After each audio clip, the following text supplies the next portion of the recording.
सोचिए एक ऐसा समय जब आज की चमकती हुई मुंबई एक शहर नहीं थी। यहाँ ना मरीन ड्राइव था, ना गेटवे ऑफ इंडिया, ना लोकल ट्रेन्स की आवाज़, और ना ही समंदर के किनारे खड़ी हुई ऊंची इमारतें। दूर तक सिर्फ नीला समंदर दिखाई देता था, और उसके बीच बिखरे हुए थे कुछ छोटे छोटे टापू। इन टापुओं पर कोली मछुआरे रहते थे, जो समंदर की लहरों को पढ़ सकते थे। उनके लिए समंदर सिर्फ पानी का एक विशाल हिस्सा नहीं, बल्कि उनका घर, उनका रोजगार और उनकी पहचान था। यही 7 टापू आगे चलकर उस बॉम्बे की नींव बने, जिसे आज पूरी दुनिया मुंबई के नाम से जानती है। लेकिन बॉम्बे की कहानी उतनी सरल नहीं है जितनी हमें किताबों में बताई जाती है। क्या यह जगह वास्तव में केवल 7 टापुओं से बनी थी, या फिर 7 टापुओं का यह विचार अंग्रेजों के बनाए हुए नक्शों और राजनीतिक दावों का हिस्सा था? कौन तय करता था कि समंदर के बीच उभरा हुआ कौन सा जमीन का टुकड़ा एक अलग टापू है और कौन सा किसी बड़े टापू का हिस्सा? मुंबई के आसपास कई छोटे टापू मौजूद थे, लेकिन इतिहास में बार बार सिर्फ 7 नाम ही क्यों दोहराए गए? आइए बताता हूं। बॉम्बे का इतिहास अंग्रेजों के आने से शुरू नहीं होता। उनसे बहुत पहले यहां कोली, आगरी और भंडारी समुदाय के लोग रहते थे। यहाँ नमक के खेत थे, नारियल के बगीचे थे, धान की खेती होती थी और छोटी छोटी बस्तियां समंदर के साथ अपना जीवन जीती थी। माहिम कभी माहिकावती नाम से एक महत्वपूर्ण राजनीतिक केंद्र के रूप में जाना जाता था। मुंबा देवी की आस्था ने इस जमीन को उसका नाम और उसकी पहचान दी। वाल्केश्वर, बाणगंगा और एलिफेंटा जैसे स्थान बताते हैं कि इन टापुओं का इतिहास यूरोपियन ताकतों से सदियों पुराना था। फिर समुंदर के रास्ते पोर्चुगीज यहाँ आए। गुजरात सल्तनत से हुए समझौते के बाद इन टापुओं पर उनका नियंत्रण हुआ। गांव बदले, नए गिरजाघर बने और स्थानीय समुदायों के जीवन में बड़े परिवर्तन आए। बाद में पोर्चुगल की राजकुमारी कैथरीन ऑफ ब्रगैंजा की शादी इंग्लैंड के राजा चार्ल्स द्वितीय से हुई और बॉम्बे को दहेज का हिस्सा बना दिया गया। लेकिन यह कोई साधारण शादी का उपहार नहीं था। टापुओं को लेकर विवाद बहुत हुआ और देने में देरी भी बहुत हुई, और अंत में ब्रिटिश क्राउन ने बॉम्बे को ईस्ट इंडिया कंपनी को लगभग 10 पाउंड सालाना किराए पर दे दिया। ईस्ट इंडिया कंपनी ने धीरे धीरे समझ लिया कि बॉम्बे का असली खजाना उसकी जमीन नहीं, बल्कि उसका प्राकृतिक बंदरगाह था। व्यापारी, कारीगर, जहाज बनाने वाले मजदूर और अलग अलग समुदायों के लोग यहां आकर बसने लगे। लेकिन सबसे बड़ा बदलाव तब हुआ जब इंसान ने समुंदर को ही बदलने का फैसला किया। पहाड़ों को काटा गया, पत्थरों और मिट्टी से खाड़ियों को भरा गया, बांध और कॉसवे बनाए गए और अलग अलग टापुओं के बीच मौजूद समुंदर को जमीन में बदल दिया गया। इस नए जमीन के नीचे न जाने कितने पुराने किनारे, गांव और कहानियां हमेशा के लिए दब गई। नमस्कार, मैं हूं राकेश सोनी और आप सुन रहे हैं इंडिया अनवेल्ड। आज हम जानेंगे बॉम्बे के 7 टापुओं का सच। हम समझेंगे कि कैसे समुंदर, व्यापार, राजनीति, धर्म, लालच और हजारों गुमनाम मजदूरों की मेहनत ने मिलकर इस महानगर को कैसे जन्म दिया। तो चलिए शुरू करते हैं history of Bombay, a city of 7 islands, और लौट चलते हैं उस मुंबई में जहां कभी सड़कों की जगह समुंदर की लहरें हुआ करती थी। बॉम्बे का इतिहास 1534 में पोर्चुगीज के आने से शुरू नहीं होता। ये 1661 में 1661 में ब्रिटिश राज को दहेज में मिलने से भी शुरू नहीं होता। बॉम्बे की असली कहानी इंसानी इतिहास से करोड़ों साल पहले शुरू हो चुकी थी। एक ऐसे समय में जब ना मुंबई थी, ना अरेबियन सी का किनारा आज जैसा दिखाई देता है, और ना ही भारतीय उपमहाद्वीप अपनी वर्तमान जगह पर मौजूद था।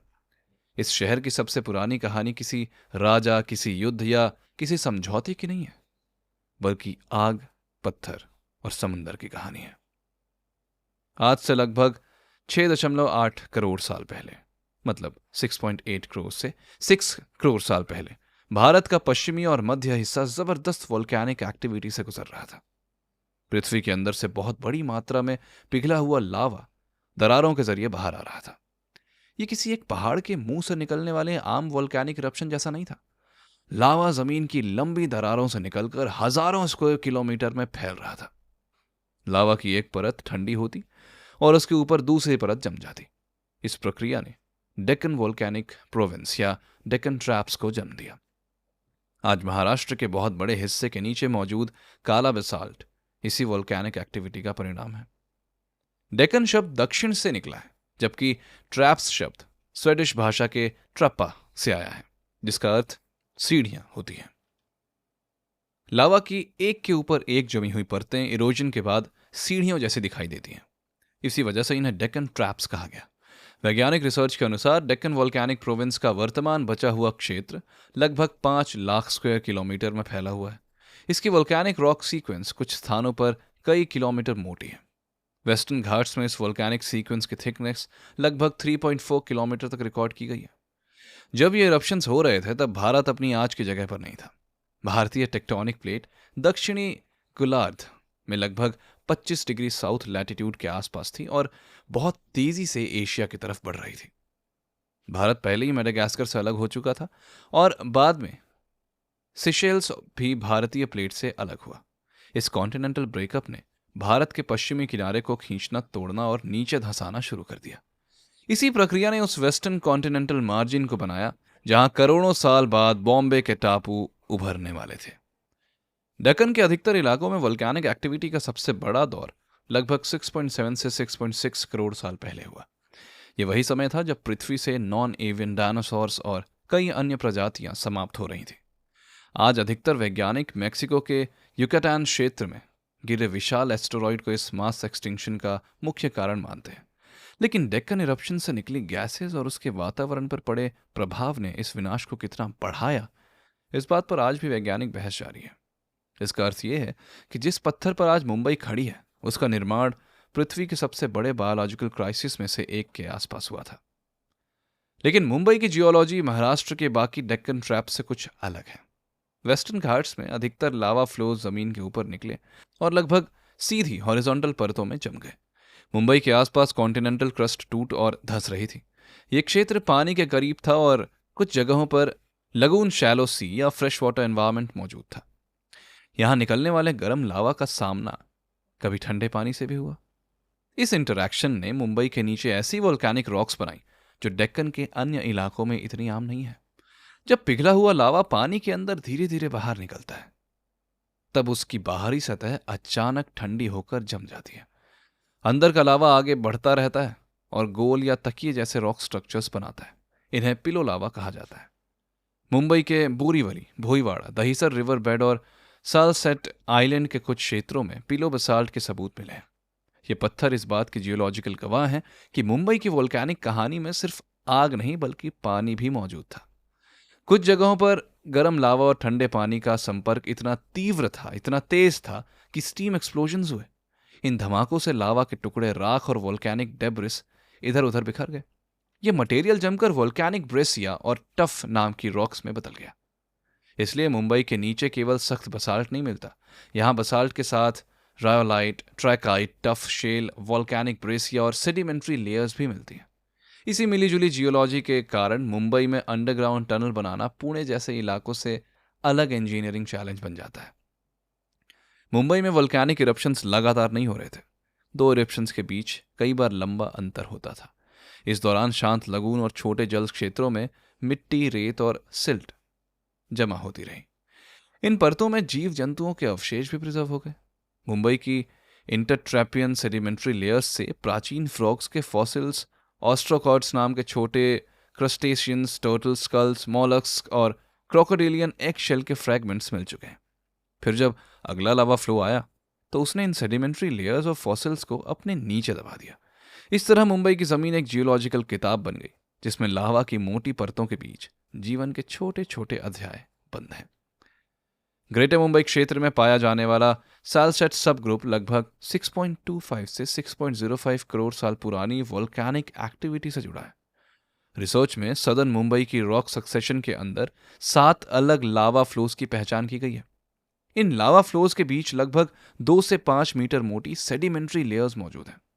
जिनको सेडिमेंट्री नहीं पता, ऐसे रॉक्स जो पानी के पास मिलते हैं, जो चिकने होते हैं, जो लेयर्स में होते हैं, उसे सेडिमेंट्री रॉक्स कहते हैं। ध्यान देने वाली बात यह है कि ये जियोलॉजिकल 7 लावा फ्लोज और इतिहास के 7 बॉम्बे आइलैंड्स 2 अलग चीजें हैं। दोनों का नंबर 7 होना एक दिलचस्प संयोग है, लेकिन इन्हें आपस में मिलाकर नहीं देखा जाना चाहिए। मुंबई हार्बर में मौजूद एलिफेंटा या गड़ापुरी आइलैंड भी इस वोल्केनिक दुनिया की एक महत्वपूर्ण निशानी है। जियोलॉजिकल डेटिंग के अनुसार एलिफेंटा पर मौजूद लावा फ्लोज लगभग 6.6 से 6.5 करोड़ साल पुराने हैं। आइलैंड पर 2 मुख्य पहाड़ियां हैं जिनकी रॉक लेयर्स पश्चिम की तरफ झुकी हुई हैं। रिसर्चर्स को यहाँ कई वोल्केनिक डाइक्स भी मिले। डाइक्स उन पुरानी दरारों के जम चुके निशान होते हैं जिनके अंदर से मैग्मा कभी ऊपर की तरफ गया था। आज एलिफेंटा अपनी रॉक कट केव्स के लिए जाना जाता है, लेकिन उन केव्स को तराशने के लिए जो बसाल्ट मिला, उसका निर्माण इंसान के आने से करोड़ों साल पहले हुआ था। और अंधेरी का गिलबर्ट हिल भी मुंबई के वोल्केनिक पास्ट का एक जीवित प्रमाण है। आमतौर पर इसे 6.6 करोड़ साल पुराना बताया जाता है, लेकिन रेडियोमेट्रिक डेटिंग से यह पता चला है कि इसकी एज लगभग 6.05 करोड़ साल है, जिसमें कुछ साइंटिफिक अनसर्टेनिटी भी शामिल है। गिलबर्ट हिल का काला बसाल्ट ठंडा होते समय सिकुड़ गया और उसमें पॉलीगोनल या कॉलमनार क्रैक्स बन गए। आज इसकी लगभग 60 मीटर ऊंची खड़ी रॉक वॉल शहर के बीच किसी प्राचीन नेचुरल स्काई स्क्रैपर जैसी दिखती है। यह कोई बचा हुआ एक्टिव वोल्केनो नहीं है, बल्कि जम चुके प्राचीन मैग्मा या वोल्केनिक रॉक का इरोजन रेजिस्टेंट हिस्सा है। वोल्केनिक एक्टिविटी खत्म होने के बाद भी मुंबई का भूगोल शांत नहीं हुआ। पनवेल के आसपास रॉक लेयर्स पश्चिम की तरफ झुकी हुई मिलती हैं। इस बड़े जियोलॉजिकल स्ट्रक्चर को पनवेल फ्लेक्चर कहा जाता है। कुछ स्थानों पर रॉक्स का झुकाव 17 से 25 डिग्री तक रिकॉर्ड किया गया है। वैज्ञानिकों के अनुसार ये titling, continental breakup, faulting crust के धंसने और वोल्केनिक रॉक्स के भार से जुड़ी हुई हो सकती है। इसके एग्जैक्ट मैकेनिज्म को लेकर अलग अलग थ्योरीज हैं, लेकिन इतना स्पष्ट है कि मुंबई की जमीन के नीचे मौजूद रॉक लेयर्स सीधी नहीं बल्कि अरेबियन सी की तरफ झुकी हुई हैं। अब बॉम्बे के टापुओं को बनाने के लिए आग अपना काम कर चुकी थी, लेकिन उन्हें 7 अलग टापुओं का रूप देने का काम समुंदर ने किया। इस कहानी को समझने के लिए हमें करोड़ों साल सीधा पिछले आइस एज में आना होगा। लगभग 20,000 साल पहले लास्ट ग्लेशियल मैक्सिमम के दौरान पृथ्वी का बहुत सारा पानी बर्फ के रूप में ग्लेशियर्स और आइस शीट्स में बंद था। समुद्र का ग्लोबल लेवल आज से लगभग 100 से 120 मीटर नीचे था। उस समय आज का मुंबई 7 टापुओं का समूह नहीं था। मुंबई के पश्चिम में जो कॉन्टिनेंटल शेल्फ आज अरेबियन सी के नीचे है, उसका बड़ा हिस्सा सूखी जमीन था। समुद्र का किनारा आज के मरीन ड्राइव या वर्ली से नहीं बल्कि कई किलोमीटर दूर पश्चिम में रहा होगा। इसका अर्थ यह है कि अगर हम उस आइस एज में मुंबई के स्थान पर खड़े होते तो हमें आसपास 7 आइलैंड्स नहीं दिखते।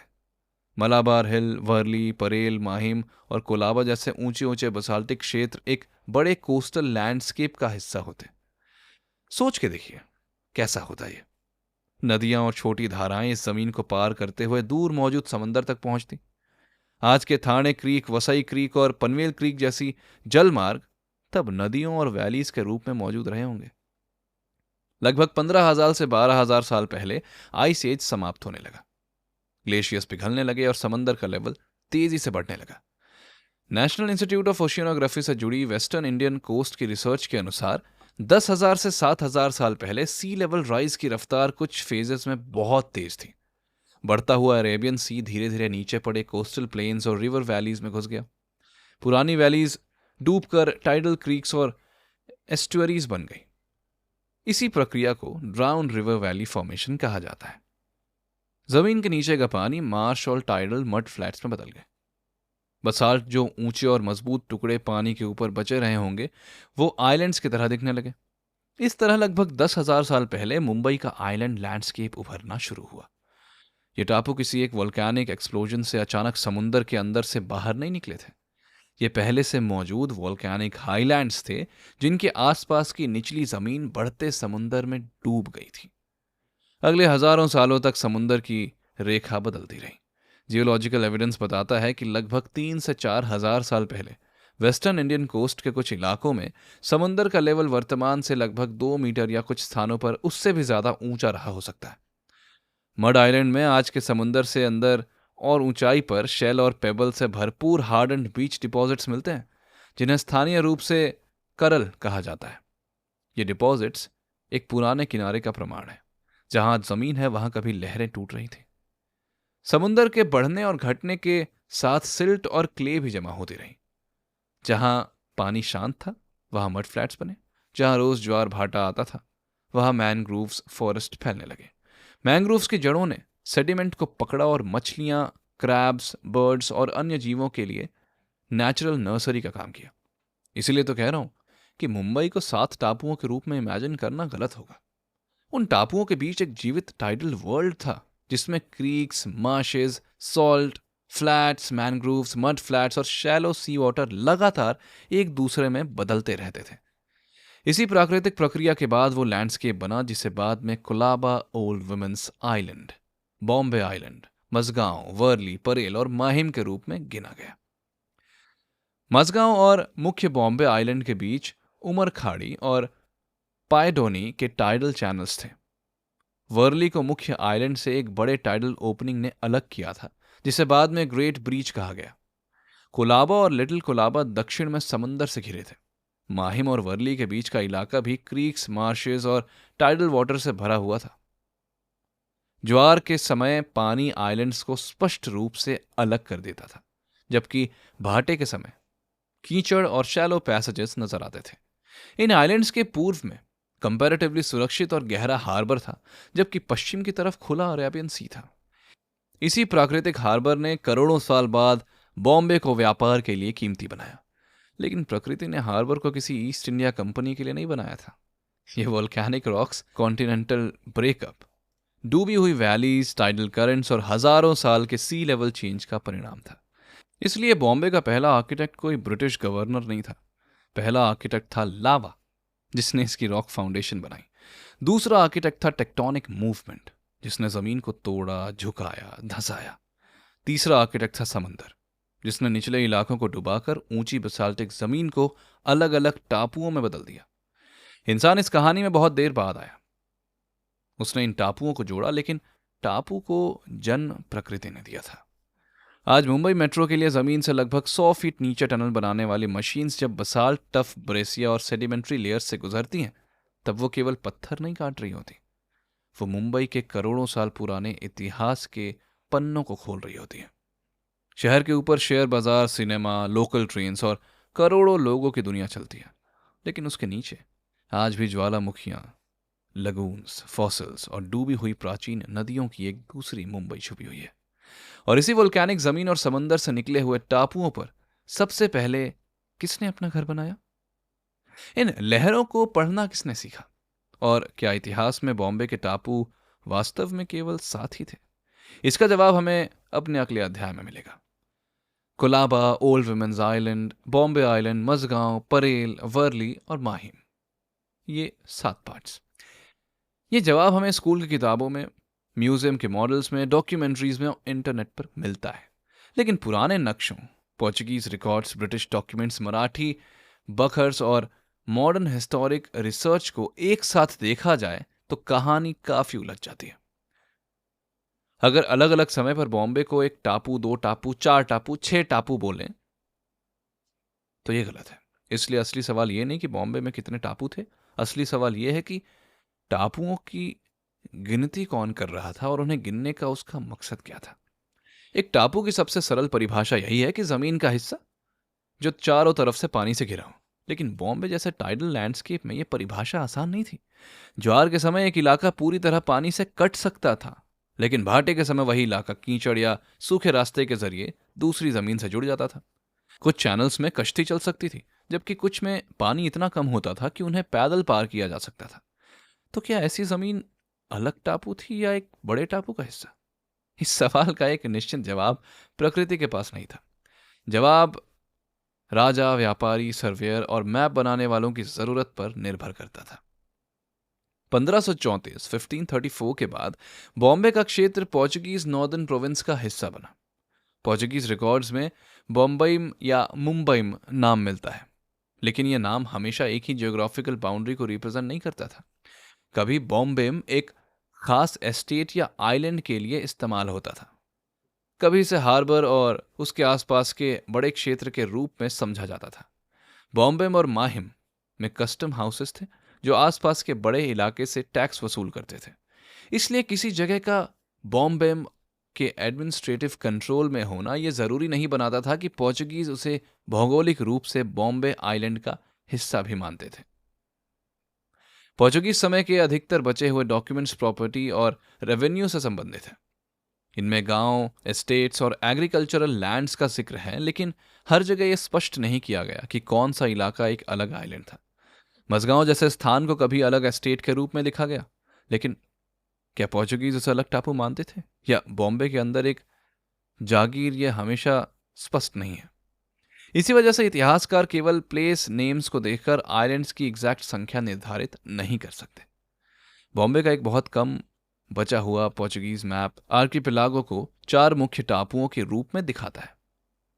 पोर्चुगीज मैप्स की 2 इंग्लिश कॉपीज में भी 3 या 4 मुख्य लैंड यूनिट्स नजर आते हैं। इन मैप्स में माहिम को बॉम्बे से अलग दिखाया गया था। कुछ मराठी बखार्स भी माहिम और बॉम्बे को अलग टापू मानती हैं। 1689 में सिद्दी याकूत खान के हमले का एक मुगल अकाउंट मझगांव को भी बॉम्बे से अलग आइलैंड की तरह ट्रीट करता हुआ दिखाई देता है। इससे पता चलता है कि 7 टापुओं की एक यूनिवर्सली एक्सेप्टेड लिस्ट उस समय मौजूद नहीं थी। पोर्चुगीज के लिए माहिम का अलग होना बहुत महत्वपूर्ण था। माहिम का कस्टम हाउस रेवेन्यू का एक बड़ा सोर्स था। अगर माहिम को बॉम्बे का हिस्सा माना जाता तो उस पर अंग्रेज अपना अधिकार जता सकते थे। अगर उसे एक इंडिपेंडेंट आइलैंड माना जाता तो पोर्चुगीज कह सकते थे कि वो मैरिज ट्रीटी में डाल दिए गए बॉम्बे का हिस्सा नहीं है।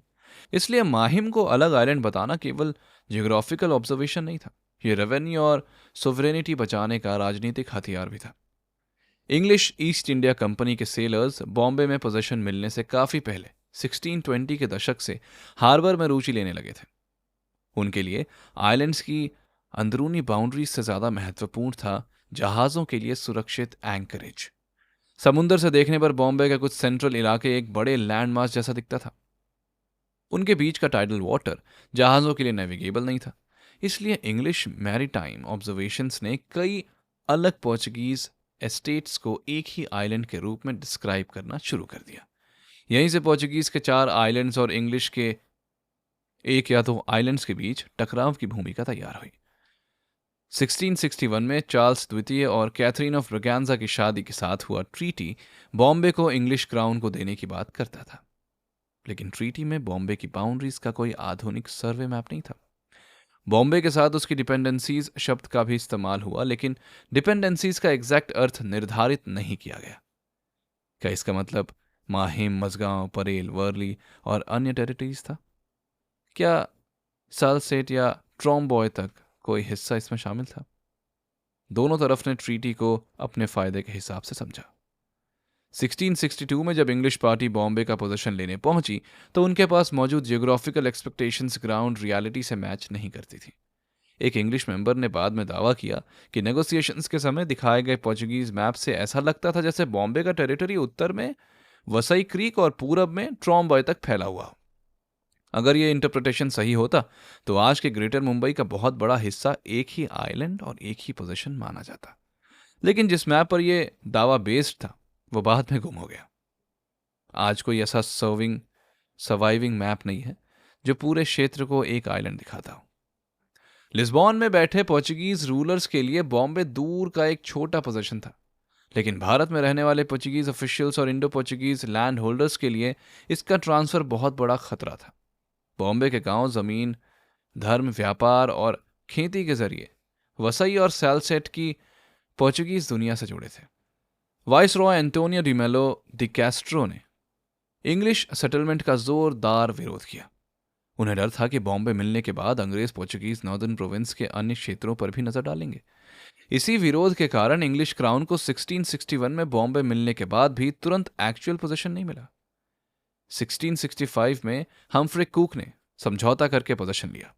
इस अग्रीमेंट में पहले ट्रीटी में मौजूद डिपेंडेंसी का रेफरेंस हटा दिया गया और केवल बॉम्बे आइलैंड की बात रखी गई। पोर्चुगीज डेफिनेशन के अनुसार माहिम बॉम्बे का हिस्सा नहीं था, इसलिए माहिम का महत्वपूर्ण कस्टम हाउस भी इंग्लिश पोजीशन से बाहर रहना चाहिए था। लेकिन पोजीशन मिलते ही हम्फ्रे कुक ने माहिम पर अपना दावा शुरू कर दिया। कुक का तर्क बहुत दिलचस्प था। उसने कहा कि बॉम्बे से माहिम जाने के लिए उसे बोट की जरूरत नहीं पड़ी और कुछ समय पर दोनों जगहों के बीच सूखे पैरों से चला जा सकता था। इसलिए उसके अनुसार माहिम और बॉम्बे 2 अलग आइलैंड्स नहीं हो सकते थे। कुक ने इस लॉजिक के आधार पर माहिम पर कब्जा कर लिया। पोर्चुगीज वाइसरॉय ने इसका जवाब दिया कि केवल लो टाइड में पैदल चल पाना 2 इलाकों को एक आइलैंड नहीं बना सकता। उसने चेतावनी दी कि अगर कुक की ये डेफिनेशन मान ली गई तो अंग्रेज सैलसेट पर भी दावा कर सकते हैं, क्योंकि भाटे के समय बॉम्बे से सैलसेट की तरफ भी कुछ रास्ते पैदल पार किए जा सकते थे। यहाँ ज्योग्राफी कानून की तरह इस्तेमाल हो रही थी। पानी की गहराई और पैदल चलने की संभावना से एम्पायर की बाउंड्री डिसाइड की जा रही थी। पोर्चुगीज अथॉरिटीज माहिम को वापस नहीं ले पाई क्योंकि लिस्बॉन एंग्लो पोर्चुगीज अलायंस को खराब नहीं करना चाहता था। लेकिन माहिम एक अलग आइलैंड था या बॉम्बे आइलैंड का हिस्सा, ये विवाद कई दशकों तक जारी रहा। इंग्लिश के लिए बॉम्बे को एक बड़ा यूनाइटेड आइलैंड बताना फेयर डिमांड था क्योंकि इससे उनका टेरिटोरियल क्लेम बढ़ता था। पोर्चुगीज के लिए इसी ज़मीन को कई अलग आइलैंड्स में बताना ज़रूरी था क्योंकि इससे वो बॉम्बे के बाहर की टेरिटरीज पर अपना कंट्रोल बचा सकते थे। 1670 के दशक में ईस्ट इंडिया कंपनी और इंग्लिश गवर्नमेंट ने बॉम्बे की जियोग्राफी को ऑफिशियली एक कोहेरेंट टेरिटोरियल यूनिट के रूप में प्रेजेंट करना शुरू किया। 1685 में जॉन थॉर्नटन ने बॉम्बे का एक प्रभावशाली मैप बनाया। थॉर्नटन खुद को ईस्ट इंडिया कंपनी का हाइड्रोग्राफर कहता था और उसके मैप्स का कंपनी के नेटवर्क से गहरा संबंध था। उसके मैप में बॉम्बे को एक यूनाइटेड आइलैंड के रूप में दिखाया गया। बीच के इनंडेटेड एरियाज को इंडिपेंडेंट सी चैनल्स की जगह सॉल्ट पॉन्ड्स या लैंड के हिस्सों की तरह रिप्रेजेंट किया गया। इंग्लिश रिकॉर्ड्स में पानी से भरने वाले इलाकों को drowned land, overflown land, waste land और ब्रीचेस जैसे शब्दों से डिस्क्राइब किया गया। ये शब्द बहुत महत्वपूर्ण थे। अगर बीच का इलाका सी था तो दोनों तरफ की जमीन अलग आइलैंड्स थी, लेकिन अगर वही इलाका ड्राउंड या वेस्ट लैंड था तो अंग्रेज कह सकते थे कि वो एक ही आइलैंड की बर्बाद जमीन है जिसे सुधारा जा सकता है। नक्शा केवल एग्जिस्टिंग जियोग्राफी रिकॉर्ड नहीं कर रहा था, वो एक नए टेरिटोरियल फ्यूचर की कल्पना भी कर रहा था। ग्राउंड रियलिटी फिर भी मैप से ज्यादा कॉम्प्लेक्स थी। लोग बॉम्बे के अलग हिस्सों के बीच कश्ती से सफर करते थे। ज्वार और मानसून के अनुसार रास्ते बदल दिए जाते थे। कोली, मछुआरे और स्थानीय कम्युनिटीज इन पानियों को डेली लैंडस्केप के रूप में समझते थे। लेकिन कॉलोनियल रिकॉर्ड्स ने उनके एक्सपीरियंस के बजाय एडमिनिस्ट्रेटिव बाउंड्री को हिस्ट्री का मुख्य वर्जन बता दिया। अब सवाल उठता है कि जब पोर्चुगीज आमतौर पर 4 आइलैंड्स और इंग्लिश एक बड़े बॉम्बे आइलैंड की बात कर रहे थे, तो 7 आइलैंड्स की मशहूर कहानी आई कहां से? इसका जवाब 19वीं सदी में मिलता है। रिसर्च के अनुसार 1800 से पहले किसी सर्वाइविंग ऑब्जर्वर ने बॉम्बे को स्पष्ट रूप से वही फिक्स्ड 7 आइलैंड्स का ग्रुप नहीं बताया जो आज हम मैप्स में देखते हैं। 19वीं सदी में ब्रिटिश स्कॉलर्स, एडिटर्स, सर्वेयर्स और जियोलॉजिस्ट्स ने बॉम्बे के पास्ट को रिकंस्ट्रक्ट करना शुरू किया। तब तक कंपनी के पुराने पोर्चुगीज डिस्प्यूट्स भुलाए जा चुके थे और बॉम्बे एक तेजी से बढ़ता हुआ इंपेरियल सिटी बन गया था। 1830 के दशक में बॉम्बे के पब्लिक लाइफ से जुड़े न्यूज़पेपर एडिटर रॉबर्ट मर्फी ने पुराने प्लेसेस, नेम्स और मराठी सोर्सेस का अध्ययन किया। उसने पहले यह थ्योरी दी कि वर्तमान बॉम्बे आइलैंड असल में 4 अलग आइलैंड से बना था। कोलाबा और ओल्ड विमेंस आइलैंड को जोड़ने पर उसकी टोटल संख्या 6 होती थी। मर्फी ने अपनी थ्योरी को दिखाने के लिए एक मैप भी तैयार किया था, लेकिन बॉम्बे जियोग्राफिकल सोसाइटी ने उसके ओरिजिनल मैप को पब्लिश करने लायक नहीं माना। बाद में सर्विस और कलेक्टर ऑफ लैंड रेवेन्यू के ऑफिस में मौजूद पुराने डॉक्यूमेंट्स के आधार पर एक नया मैप बनाया गया। यह मैप 1843 में पब्लिश हुआ। इस वर्जन में 6 नहीं बल्कि 7 आइलैंड्स दिखाए गए क्योंकि मझगांव और परेल को भी एक दूसरे से अलग माना गया। यानी जिस फेमस 7 आइलैंड्स मैप को बाद में हिस्टोरिकल फैक्ट माना गया, उसकी शुरुआत में ही स्कॉलर्स इस बात पर सहमत नहीं थे कि छठा और 7वां आइलैंड कौन सा था। 1851 में जियोलॉजिस्ट जॉर्ज बूस्ट ने भी निश्चित 7 आइलैंड्स का दावा नहीं किया। उसका अनुमान था कि इंग्लिश के आने के समय बॉम्बे 5 या 6 आइलैंड्स में बटा हुआ हो सकता था। फिर भी 1843 वाले मैप की साफ और ड्रामेटिक इमेज ज्यादा लोकप्रिय हो गई। इस मैप को 1894 में फिर पब्लिश किया गया। 20वीं सदी की शुरुआत में इसका रेज्ड रिलीफ मॉडल भी बनाया गया। इसके बाद इसी शेप की कई कॉपीज किताबों, म्यूजियम्स और पॉपुलर इलस्ट्रेशंस में आती चली गई। 1933 में हैकलिट सोसाइटी ने इसी लेटर 7 आइलैंड्स मैप को जॉन बर्नल के 1710 के बॉम्बे अकाउंट के साथ अडेप्ट करके पब्लिश किया। समस्या ये थी कि बर्नल ने अपने ओरिजिनल अकाउंट में बॉम्बे को एक आइलैंड की तरह डिस्क्राइब किया था, लेकिन उसके अकाउंट के साथ 7 आइलैंड्स वाला लेटर मैप जोड़ देने से रीडर्स को लगा कि 1710 में भी यही 7 आइलैंड्स मॉडल एक्सेप्टेड था। एक बाद में बनाया गया स्पेक्युलेटिव मैप धीरे धीरे पुराने समय के आई विटनेस एविडेंस को मिटाता चला गया। इसी दौरान बॉम्बे को टोलेमी के हेप्टनेसिया से भी जोड़ दिया गया। दूसरी सदी के ग्रीक जियोग्राफर क्लॉडियस टोलेमी ने भारत के पश्चिमी किनारे पर हेप्टनेसिया नाम का स्थान का जिक्र किया। हेप्टा का अर्थ 7 और नेशिया का अर्थ आइलैंड्स होता है। केवल नाम में 7 आइलैंड्स होने के कारण लोगों ने हेप्टनेशिया को बॉम्बे मान लिया, लेकिन टलेमी के दिए कोऑर्डिनेट्स का मॉडर्न एनालिसिस इसे बॉम्बे के बजाय लगभग 350 किलोमीटर दक्षिण में मौजूद वेनगुर्ला रॉक्स के करीब रखता है। जे गोर्सन द कून्हा जैसे स्कॉलर्स ने भी 1900s के आसपास बॉम्बे और हेप्टनेशिया के संबंध को एविडेंस की कमी के कारण रिजेक्ट कर दिया था। फिर भी यह मिथ पॉपुलर हिस्ट्री में जिंदा रहा। सैलसेट को 1661 वाले बॉम्बे ग्रुप में नहीं गिना गया क्योंकि वो पोर्चुगीज के कंट्रोल में रहा। 1739 में मराठा फोर्सेस ने पोर्चुगीज नॉर्दर्न प्रोविंस पर कब्जा किया। ब्रिटिश ने 1774 में सैलसेट को ऑक्यूपाई किया और 1782 के ट्रीटी ऑफ सलबाई के बाद उस पर उनका कंट्रोल फॉर्मल हुआ। यानी सैलसेट का 7 बॉम्बे आइलैंड से बाहर रहना केवल फिजिकल जियोग्राफी का मामला नहीं था, ये अलग पॉलिटिकल पोजीशन होने का परिणाम था। 16 अप्रैल 1853 को भारत की पहली कमर्शियल पैसेंजर ट्रेन बोरी बंदर से थाने के लिए रवाना हुई थी। ये जगह सिर्फ इसलिए नहीं चुनी गई क्योंकि यह खाली जमीन थी। इसकी असली ताकत इसका पोर्ट और कमर्शियल डिस्ट्रिक्ट के पास होना था। समुंदर के रास्ते बॉम्बे पहुंचने वाला माल यहां से रेलवे के जरिए अंदरूनी इलाकों तक भेजा जा सकता था। इस तरह बोरी बंदर के नाम में मुंबई के उस दौर की याद मौजूद है जब रेलवे और समुद्री व्यापार एक ही इकोनॉमिक सिस्टम के 2 हिस्से थे। बोरी बंदर से थोड़ा दक्षिण की तरफ चलें तो अपोलो बंदर मिलता है, जहां आज गेटवे ऑफ इंडिया खड़ा है। गेटवे बनने से पहले ये एक वाटर फ्रंट लैंडिंग पॉइंट था। यात्री और सामान यहां से उतरते थे। अपोलो नाम की एग्जैक्ट उत्पत्ति पर हिस्टोरियंस में पूरी सहमति नहीं है, इसलिए इसे किसी एक पॉपुलर कहानी से जोड़ देना ठीक नहीं होगा। लेकिन बंदर हमें बिना किसी संदेह के बताता है कि वो इस जगह का संबंध समुंदर और उतरने चढ़ने की एक्टिविटी से था। आज गेटवे के सामने बना बड़ा open plaza natural shore line जैसा दिख सकता है, लेकिन इसका मौजूदा रूप इंजीनियरिंग और रिक्लेमेशन से तैयार हुआ है। ईस्टर्न शोर पर जमीन बनाने का काम धीरे धीरे बहुत बड़े स्केल पर हुआ। 1858 में Elphinstone land and press company को अपोलो बंदर से मजगांव तक लगभग 250 एकड़ और बोरी बंदर के पास करीब 100 एकड़ जमीन रिक्लेम करने की योजना से जोड़ा गया था। कंपनी 1865 के फाइनेंशियल क्रैश के बाद असफल हो गई। उसके रिक्लेमेशन वर्क्स और इक्विपमेंट बाद में बॉम्बे पोर्ट ट्रस्ट को मिले। इसी ईस्टर्न वाटर फ्रंट के ट्रांसफॉर्मेशन से docks, railway yards, warehouses और कमर्शियल एस्टेट्स का विस्तार हुआ। बलाड एस्टेट इसका एक जबरदस्त एग्जाम्पल है। 1914 से 1918 के बीच बॉम्बे पोर्ट ट्रस्ट ने एक ड्राई डॉक की खुदाई से निकली मिट्टी और मटेरियल का इस्तेमाल करके करीब 22 एकड़ की बलाड एस्टेट तैयार की। मतलब जिस जमीन पर बाद में ग्रैंड ऑफिस बिल्डिंग्स और कमर्शियल स्टैब्लिशमेंट्स बने, वो एक समय शोर लाइन का हिस्सा थी।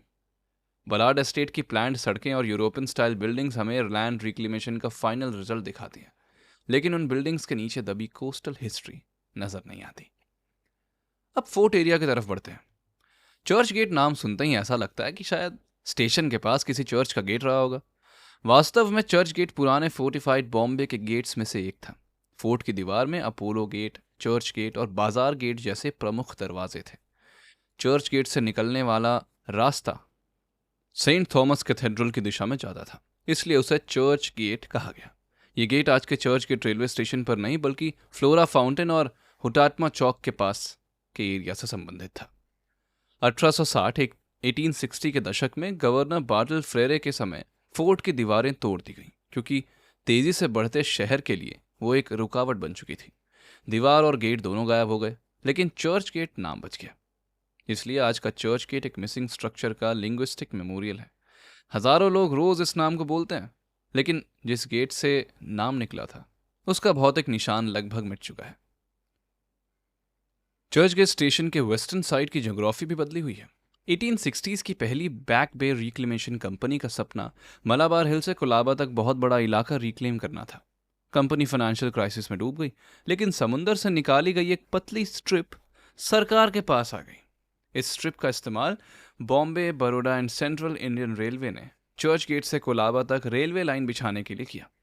इसका मतलब है कि जिस रूट पर रेलवे चल रही थी उसके कुछ हिस्से पुरानी नेचुरल कोस्ट लाइन के बाहर बनाई गई जमीन पर थे। यहाँ एक बहुत दिलचस्प करेक्शन जरूरी है। मरीन लाइंस का नाम सुनते ही आमतौर पर माना जाता है कि यह समंदर के पास बनी लाइंस के कारण पड़ा होगा, लेकिन हिस्टोरिकल रिकॉर्ड के मुताबिक इसका नाम मिड 19th सेंचुरी में यहाँ स्टेशन्ड बॉम्बे पायनियर्स की 10th मरीन बटालियन से आया था। इस बटालियन में इंडियन सोल्जर्स थे जिन्हें ब्रिटिश ऑफिसर्स कमांड करते थे। यानी मरीन लाइंस के नाम में मरीन जरूरी है, लेकिन उसकी सीधी वजह कोस्ट लाइन नहीं बल्कि एक मिलिट्री यूनिट थी। मुंबई के प्लेस नेम्स को समझने में ये एक इंपॉर्टेंट वार्निंग है कि हर वाटरी साउंडिंग नाम को देखकर तुरंत समुंदर से जोड़ देना भी गलत हो सकता है। मरीन ड्राइव की कहानी इससे अलग है, क्योंकि यहाँ रिक्लेम्ड कोस्ट लाइन बिल्कुल रियल है।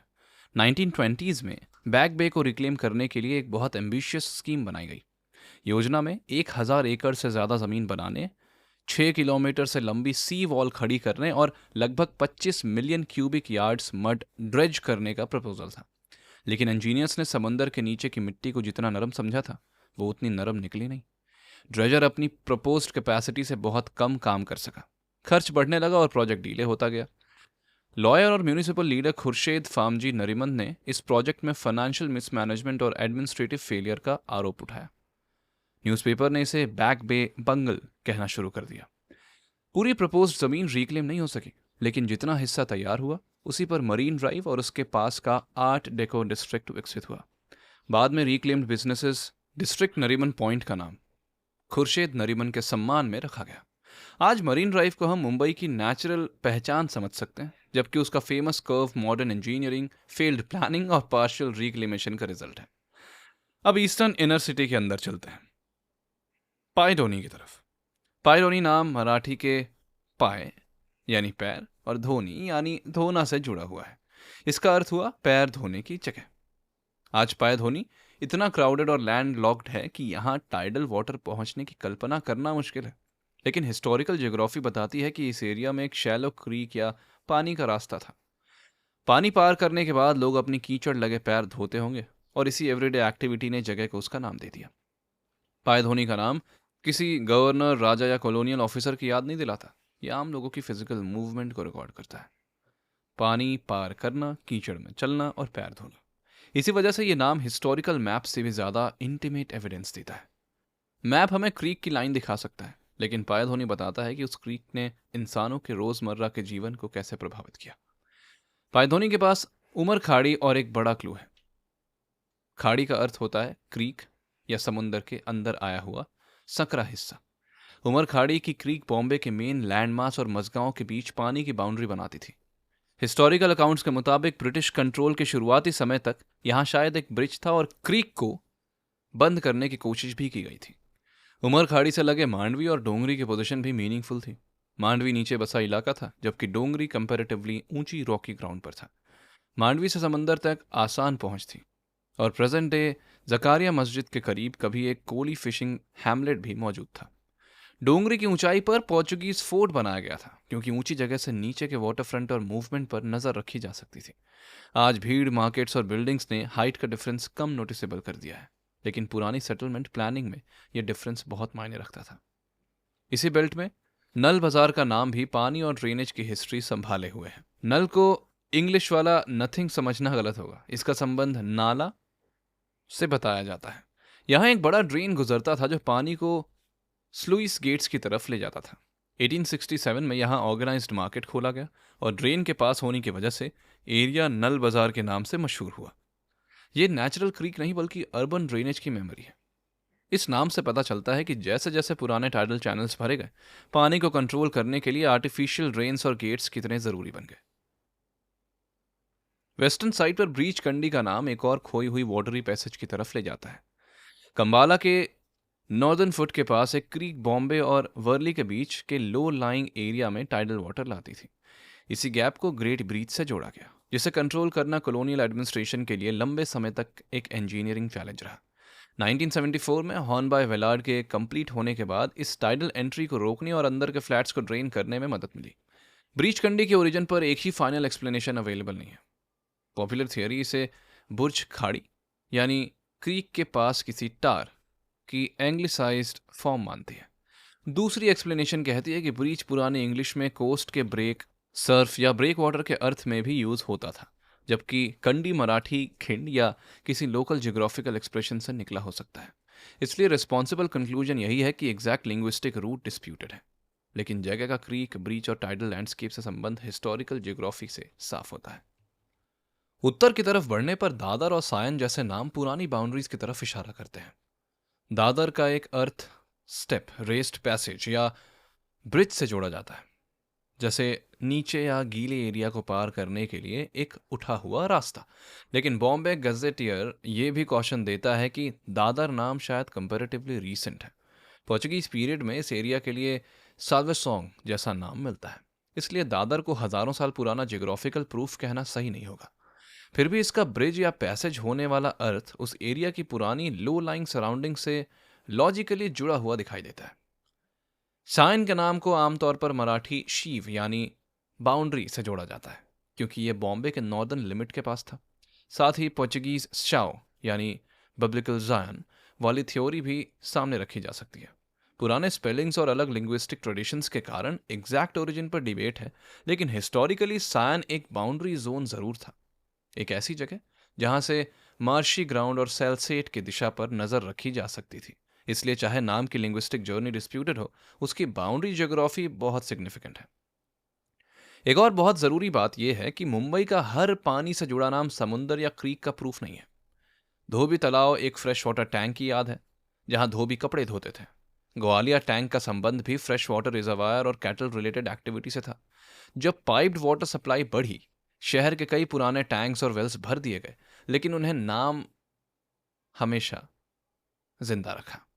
इसलिए प्लेस नेम डिटेक्टिव को क्रीक, ड्रेन, टैंक, पोर्ट और रिक्लेम्ड शोर के बीच अंतर समझना पड़ता है। मुंबई की सड़कों के नीचे हर जगह गहरा खुला समंदर नहीं था। कोई जगह shallow tidals flats, salt marshes, mud flats, creeks और सीजनल वाटर चैनल्स थे। लेकिन जब इन सबको भर के एक कंटिन्यूस सिटी बनाई गई, तो पानी की पुरानी मूवमेंट पूरी तरह खत्म नहीं हुई। हैवी मॉनसून और हाई टाइड एक साथ आने पर लो लाइंग इलाकों में ड्रेनेज प्रेशर बढ़ जाता है। इसका मतलब ये नहीं कि हर फ्लड पुराने क्रीक की एग्जैक्ट लाइन पर ही आता है, लेकिन हिस्टोरिकल टेरेन को इग्नोर करके मॉडर्न फ्लडिंग को समझना भी मुमकिन नहीं है। इसलिए मुंबई का असली हिस्टोरिकल आर्काइव सिर्फ म्यूजियम्स या लाइब्रेरीज में बंद नहीं है, वो बोरी बंदर के बंदर, पाय धोनी के पैर धोने, उमर खाड़ी के खाड़ी, नल बाजार के नाला, चर्च गेट के गायब गेट और ब्रीच कंडी के डिस्प्यूटेड कोस्टल नाम में भी मौजूद है। समुंदर को कंक्रीट के नीचे छुपाया जा सकता है, लेकिन भाषा से उसे पूरी तरह मिटाना बहुत मुश्किल है। और अब सवाल यह है कि जब सर्वेयर्स, इंजीनियर्स और रिक्लेमेशन कंपनीज यहां नहीं आए थे, तब इन क्रीक्स, टाइड्स और फिशिंग ग्राउंड्स की सबसे अच्छी तरह समझ किसे थी? इसका जवाब हमें मुंबई के सबसे पुराने समुद्री समुदायों कोली, आगरी और भंडारी लोगों की दुनिया में ले जाएगा। और ये हम जानेंगे अगले एपिसोड में कि कैसे अंग्रेजों को आने से पहले बॉम्बे कोई सुनसान, बेकार या इस्तेमाल ना होने वाली जमीन नहीं थी। यहां बहुत कुछ होता था। आई होप आपको ये एपिसोड पसंद आया होगा। आई होप आपको कुछ नया जानने मिला होगा। अगर आपको मुंबई की हिस्ट्री सुननी है तो बने रहिए इंडिया अनवेल्ड के साथ। मैं अगले एपिसोड में बताऊंगा कि कैसे ब्रिटिशर्स, पोर्चुगीज, डच के पहले मुंबई थ्राइव करता था। Don't forget to share this episode to the person you feel like they should know about Mumbai. And I'll see you in the next episode real soon. Till then, take good care of your health. This is Rakesh signing off from India Unveiled. Thank you for listening.